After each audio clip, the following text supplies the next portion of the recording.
ছোটবেলায় কখনো টিভিতে রাজকুমারীদের সিনেমা দেখেছেন কিংবা রূপকথার গল্পের ছবিযুক্ত বই পড়েছেন? আমি তো দেখতাম খুব। Cinderella, Snow White, Sleeping Beauty, Rapunzel, আরও কত কি। আচ্ছা, আপনার কি কখনো ইচ্ছে করেছিল তাদের মতো হতে?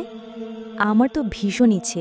ইস, আমিও যদি সুন্দর একটা পা পর্যন্ত লম্বা ড্রেস পরে ওদের মতো প্রিন্সেস হতে পারতাম। তবে জানতাম আমার মা আমাকে সেই রকম জামা কিনে দিবেন না।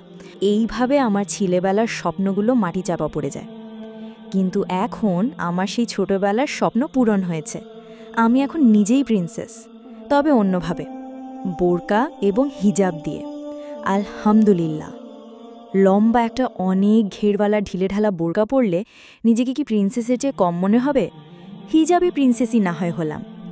হ্যাঁ, এটা ঠিক, যেতে কোনো ঝলমলে পাথর বসানো নেই, কিন্তু এই বোরকার মাঝেই আছে সম্মান, নিরাপত্তা, শান্তি আর আত্মবিশ্বাস। আপনিও আজ থেকে নিজেকে আবৃত করে রাখার চেষ্টা করেন। কেন নিজের সৌন্দর্যকে বিলীন করে দিবেন?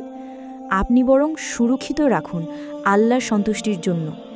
হয়তো শুরুতে চারপাশের 2-4টে মানুষ কটু কথা বলবে, হয়তো সবাই বুঝবে না আপনাকে, কিন্তু বিশ্বাস করুন, যদি আপনি নিজে পরিবর্তন শুরু করেন, একসময় চারপাশও বদলে যাবে। নিজেকে আজ থেকেই ইসলামের শাহজাদিতে রূপান্তর করুন। আমাদের রূপকথার গল্পের শাহজাদি আমরা নিজেরাই। আর রইল স্বপ্নের সেই শাহজাদা, ইনশাআল্লাহ সে সময় মতো চলে আসবেই, আপনার জন্যই। তার জন্য নিজের যৌবন এবং সৌন্দর্য হিফাজতে রাখুন। কেবল তার জন্যই অপেক্ষা করুন সবরের সাথে। আমরা কোনো রূপকথার গল্পের নয়, আমরা ইসলামের প্রকৃত শাহজাদি। লেখা, নীরা রাহমা।